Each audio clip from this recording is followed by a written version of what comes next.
Today at RH Motorworks, we work on paint, polishing some aluminum, polishing some chrome, with the help of today's special guest. My name is Monique and I'm an IT professional, and I have ridden on a 50 before, and I have never assembled one together. Cool. Let's get started. All right. We'll start with polishing the chrome bits in there. Okay. So I'm going to go ahead and clear off all this other stuff.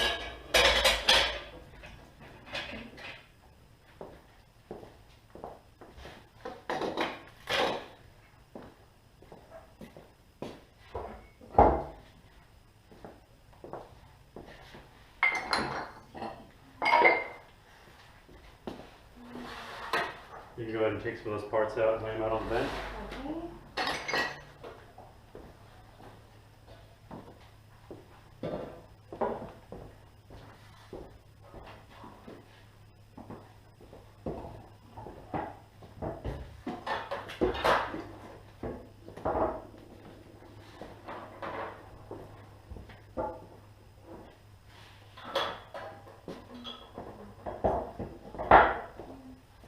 Those you can leave in there. Oh, these ones? Nope. Oh, these guys?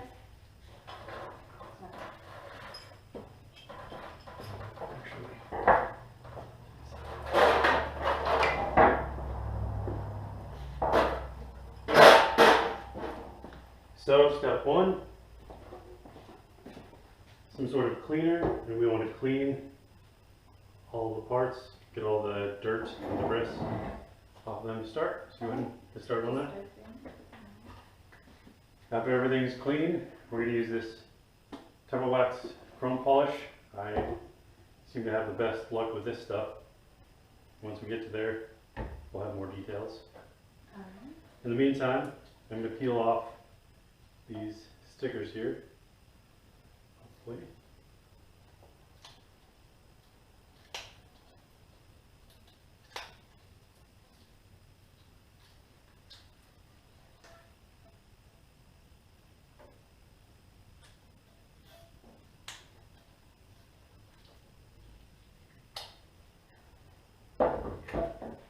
So this is the original rear fender that we're going to clean up and reuse.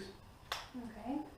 We're not going to replace it because I intend to teach a bunch more people to ride on this little bike, and we're going to do some backyard wheelies and probably flip it over. Okay. So we're fine with this fender. Sounds fun. I expect to see you doing some wheelies at some point. Oh yeah, for sure. I plan on it. Good.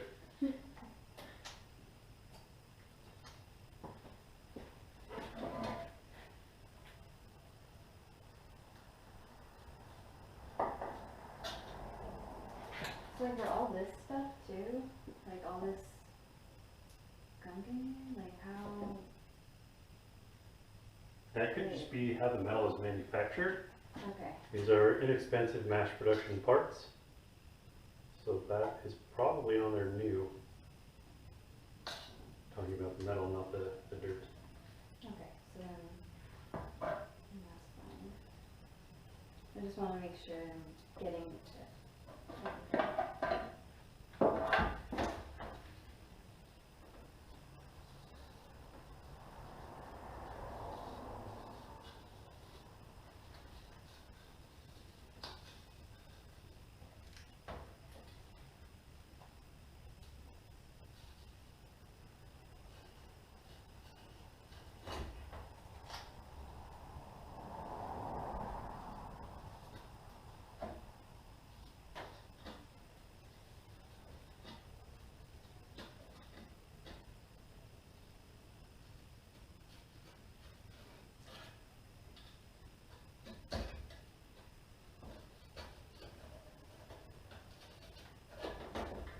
Do you care about getting all this stuff in here too?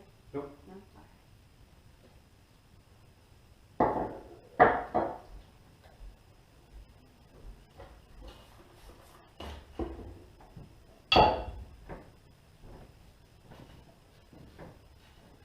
Have you ever done any sort of metal polishing before? I have not. So this is my first time, which I'm really excited about. It's a good skill to have. not only for motorcycle and car parts, which is what I care about, but a lot of these can apply to like jewelry or antiques or anything like that.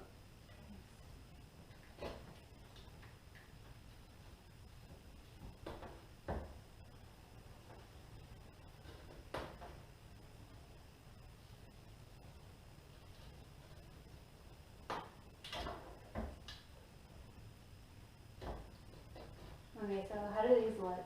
I need the Robert approval. Good. Good? Yeah.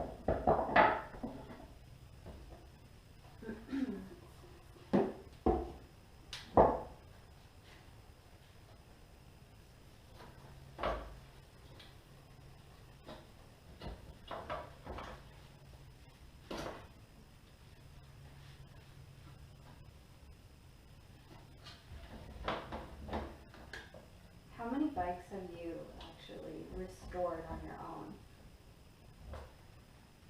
I'm just curious. I have to think about that one. Oh, really? Okay. Like, if you could just... At least 100. Wow. Yeah. And that's like, just like any type of bike, like street bikes and motorcycles and... Yeah, I've done older street bikes. I've done three-wheelers. I've done motocross bikes, dirt bikes. Those are my favorite. I've done a couple little mini trail bikes before. I've done a bunch of stuff. That's really cool. All right, so there is stickers Oh, okay. removed with a razor blade. Now I will clean up my mess.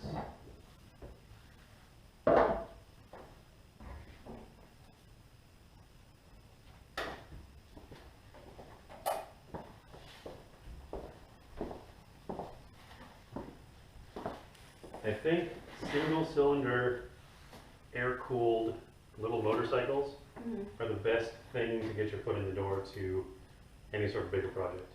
Okay. So anything that we're going to do throughout this series on this bike is going to apply to anything. Okay. But what's awesome is all these parts, they're pretty small, they're pretty manageable, versus like things off camera are quite large, Yeah. kind of unwieldy.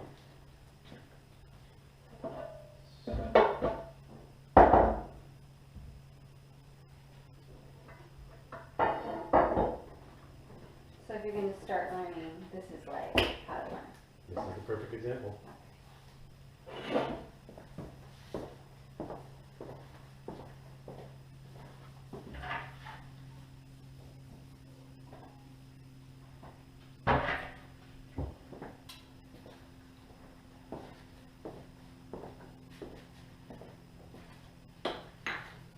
So now I'm going to take some brake cleaner.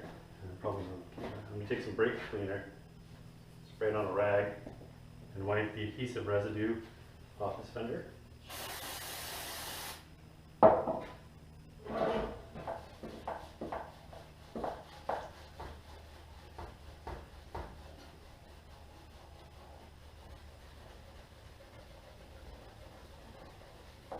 I realized I missed some sticker.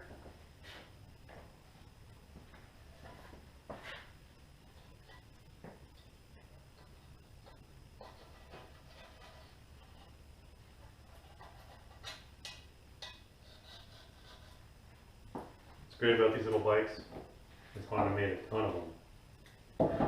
The same basic engine can be found in the modern 50s today.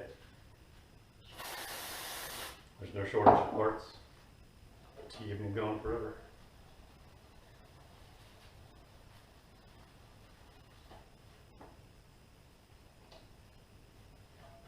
Okay.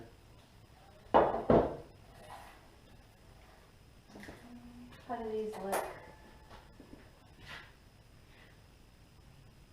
Good. Just as long as you get all the dirt and dust off. Okay. All this rust and pitting we're going to work on with polish. Okay.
as well. Oh, not done. Sure. All right.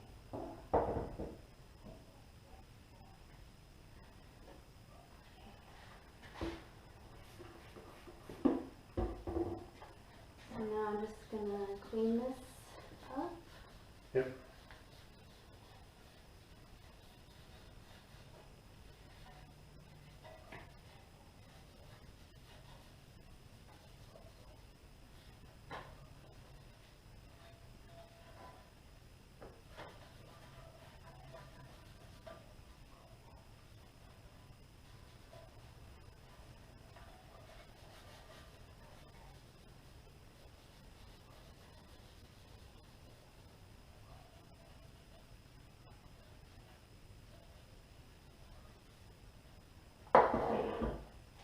Good.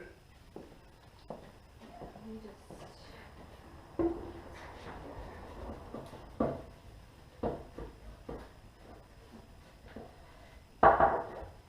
Alright, So, let's learn how to use this chrome polish. okay. I'll take that rag. And this guy.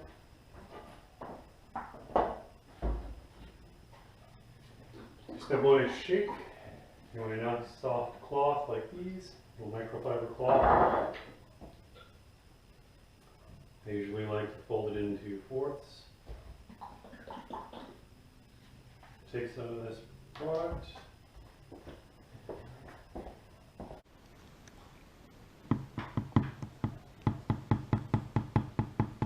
Just kind of create a line like that with this guy.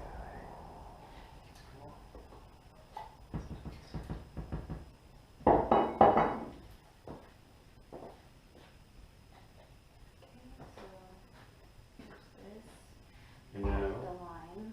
good. Okay. And I just kind of fold it over, and then just kind of dab it on the part. You want to try to get it as covered as you can. It's kind of like an Elmer's glue consistency. So if you need more, that's okay too. Okay.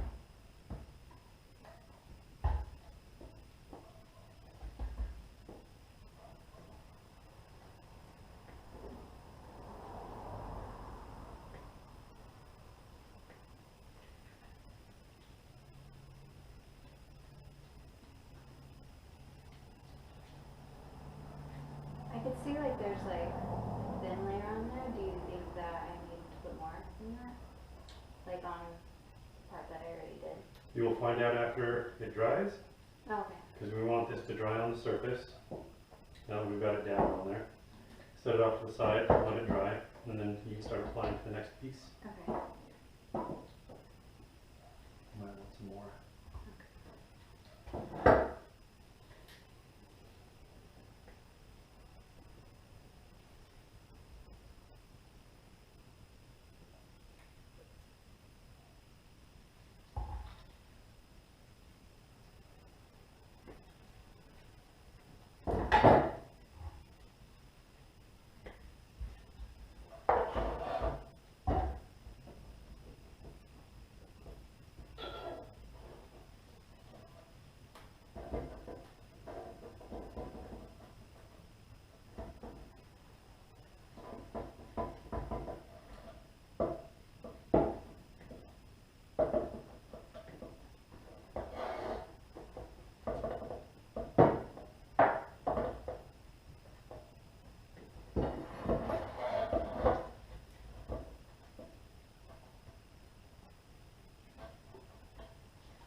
more dried yet.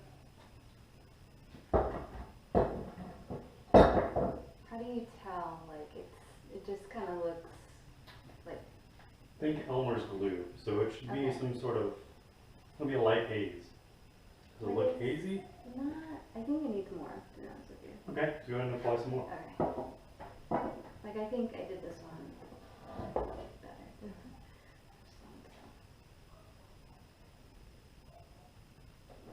If you apply too much, it just takes longer to dry. If you apply too little, then it just doesn't work very well. Alright, so we've had enough time with this stuff to kind of flash over on there.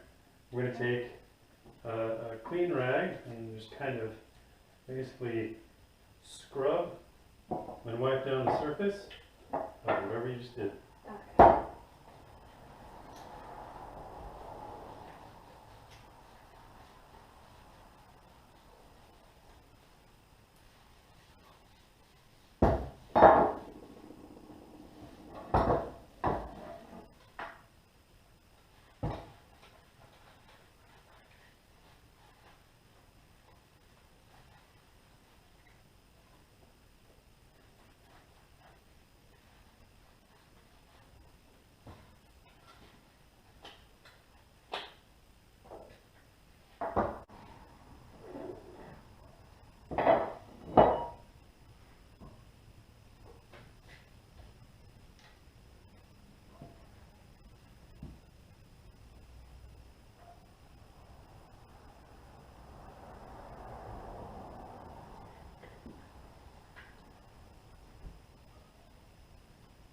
Once you're all done with that final application, fold your rag the opposite direction so you have a nice dry side.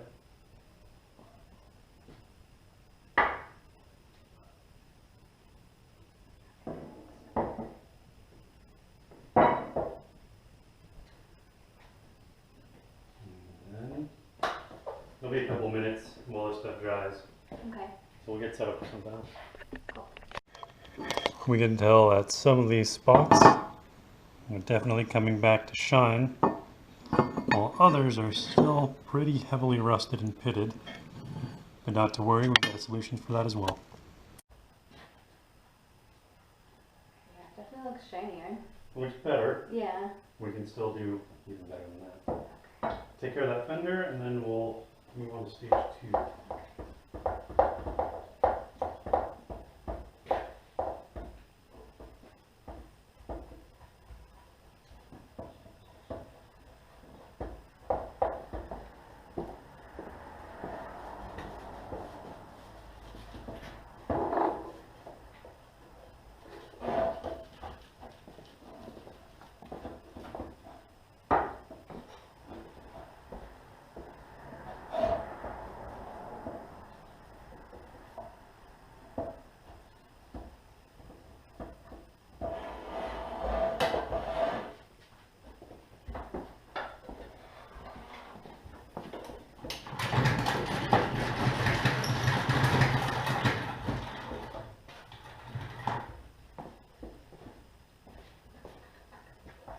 How's that looking? Any better? Yeah, I think so.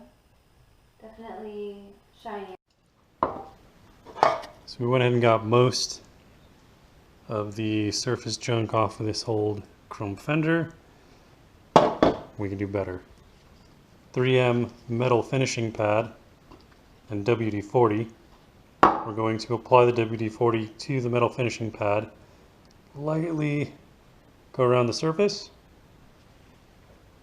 follow it up with a nice microfiber towel, and it should be pretty nice. So what we're doing and what we've done here is we first took off all the surface dirt with the 409. We used the chrome polish to get some of the surface rust off as much as we could. Now we're using this metal pad finishing technique to do a final pass. And this is as good as I think we're going to get it for our intended purpose. And if we cared about restoring the chrome on these with the pitting, with the deformation, it'd be recommended to send them out and get them re-chromed. That's not what this project is about.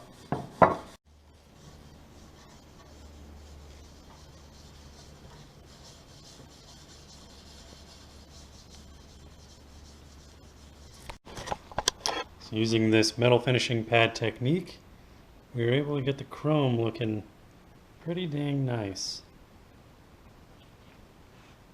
You can see on the side here, we've applied this process here, have not applied this process here. We'll go ahead and do this entire fender.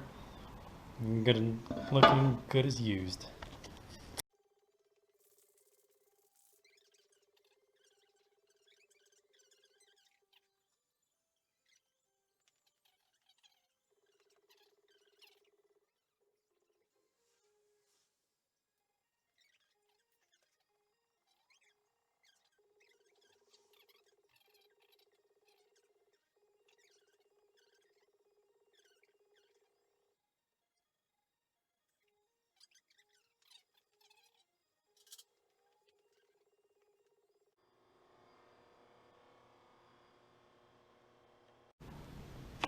Alright, so we're ready to start painting outside.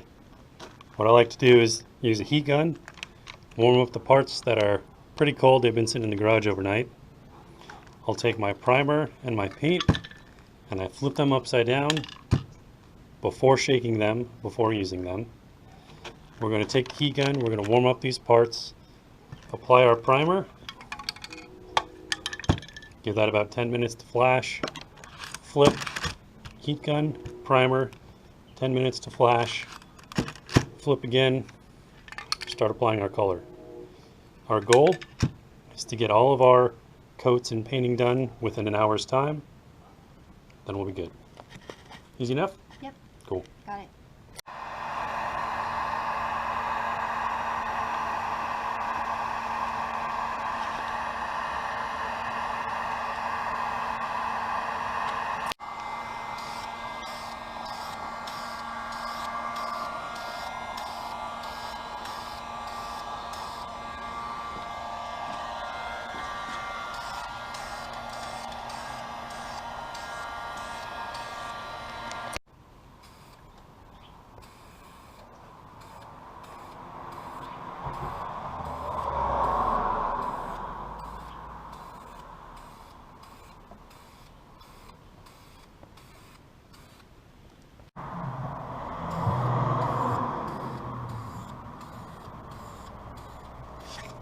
Hold it a little closer to the part. There you go. Next.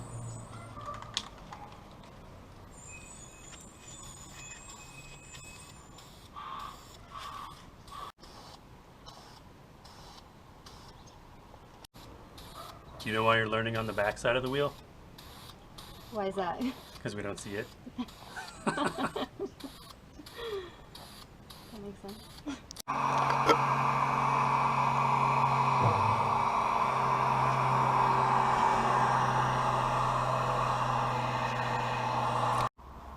Time for some color.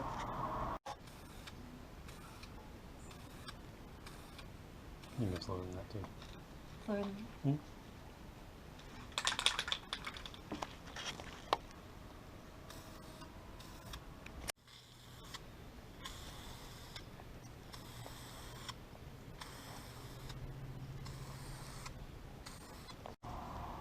Time to flip.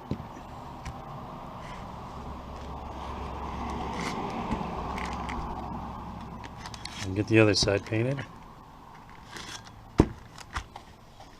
Go for it.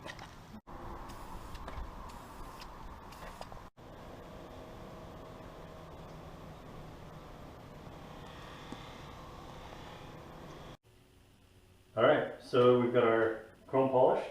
Mm-hmm. We've got paint drying. Yep. What's next?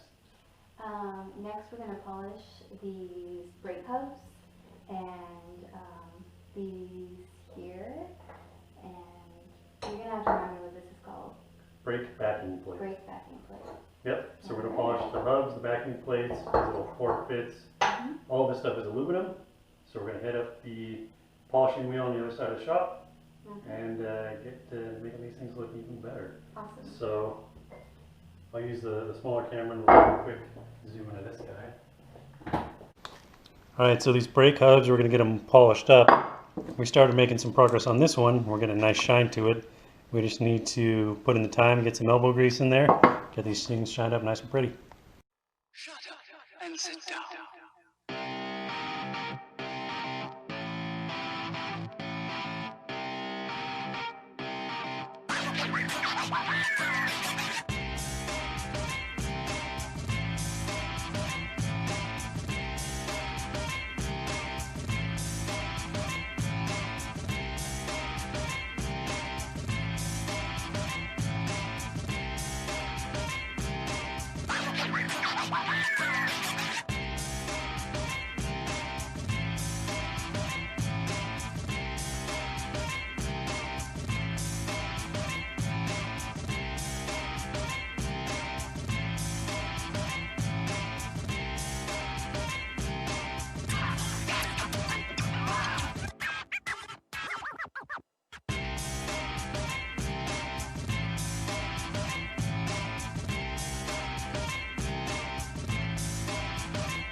All right, Monique, so we polished up some chrome. Yes, we did. We got a good amount done on polishing up the aluminum. We finished all the painting. It's drying outside. What'd you learn? Well, one thing that I learned and I thought was really interesting that I didn't know before was that when you're painting and heating up the actual thing before you put it on actually holds the paint better. Yep. Because the pores expand and then. In the metal? Yes. Yep. So I thought that was really interesting. Also, the different ways to get the rust off, like the different, like aluminum and chrome and the metals, just the different things and what you had to do to get that off. Also, I learned that it really is an art, especially when using, what is that machine called? Bench grinder. Bench grinder. Especially when using that, you don't just go at it and do it, you have to actually like pay attention and have kind of like a motion going. Yeah. And so I thought that was really cool. Hold up that rear fender. Alright, here it is. That looks significantly better than when we started today. Very nice and shiny. So we got a couple little more detailed things to finish up on another day, but thank you for participating. Thank you for having me. This was awesome. Such a good learning experience. I feel like I learned a lot today. So. Good. Hopefully we'll see you again. Yes, yes, for sure. Cool.